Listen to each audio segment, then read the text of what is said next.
I'm going to butcher this guy's name, but I'm actually a big fan of director Joe Begos, or Joe Begoose, or however it's pronounced. He's done a bunch of movies that I've actually enjoyed. His most recent one is Christmas Bloody Christmas. Took a while to track this down because I did not want the DVD. If there was a Blu-ray out there, I'd rather have the Blu-ray. And Best Buy was the only place that had it. I kept on putting off getting it. And then eventually Best Buy closed down. So somehow this made its way to McKay's in Nashville. So picked it up, finally watched it, even though I know it's nowhere near Christmas time. But in this particular movie, we have a mechanical Santa Claus that's like, it's like, it feels almost like a futuristic movie. There's like a Santa Claus, he's mechanical, he can like protect your home and whatnot. And he's at a toy store and he goes crazy and he's just going on a big old rampage, which is very good when that happens. It's very good when we get to that point. Um, Up to that point, it's a little dragged out. I mean, you have this woman that runs a record store and her employee, and they're just walking around town and they're doing all this quirky little dialogue, which I'm guilty of rambling in my movies about stuff that people probably really don't care about. But it's the whole Tarantino effect. You know, you see Tarantino movies, you see how he does stuff, and you're like, well, I want to make a movie like that. And then you get the rant and raving, and sometimes it works and sometimes it don't. Some of their dialogue works, some of their dialogue didn't. But the bad side to it is probably like no likable. Like nobody in this movie's like. I have to go back and I have to watch VFW and Almost Human and all that stuff again.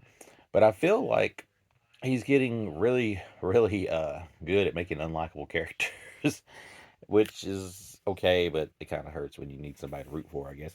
Other than the fact, I mean, the main chick, other than the fact she's hot, you have no real reason to care if she lives or she dies. Um, One of the Bowling sisters make an appearance in here. I don't remember if it's Kansas Bowling or the other one. I know that sounds bad to say, but they have a small role in this. She plays the girlfriend to the guy who's like in all of his movies. I can't think of his name, but you know what I'm talking about. He's in all of his movies. Was the lead in the early ones. The blood and gore is great here. The setting looks great. It's like it's a mixed bag, but it's just like the last half is way better than the first half. I almost get like a Hardware vibe. If you remember the movie Hardware, I feel like I don't know why. I haven't watched Hardware in years. Maybe I need to go back and watch it. But I felt like this is kind of like Hardware. But I do know that there's like 15 times before this movie ended that you could have ended it. So it kind of gets dragged out. Maybe that's supposed to be comedic. Maybe that's the point. Um, Nonetheless, it's fun at times. Could have been better. Hope for a little bit better.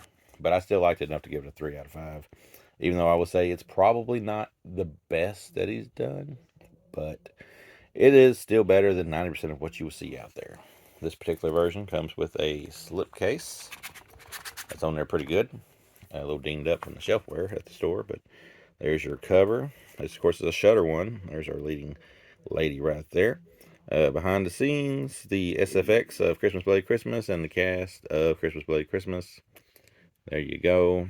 A good little addition to the Christmas horror subgenre. A good one probably to watch around Christmas time. Maybe I'll watch it again around Christmas time. Maybe I'll do a little Christmas special this year and actually include this one and maybe get somebody else's opinion in on it. But it's fun for what it is. If you haven't seen it, check it out. It's on Shutter. Shutter don't cost that much. Uh, Tell me what you think.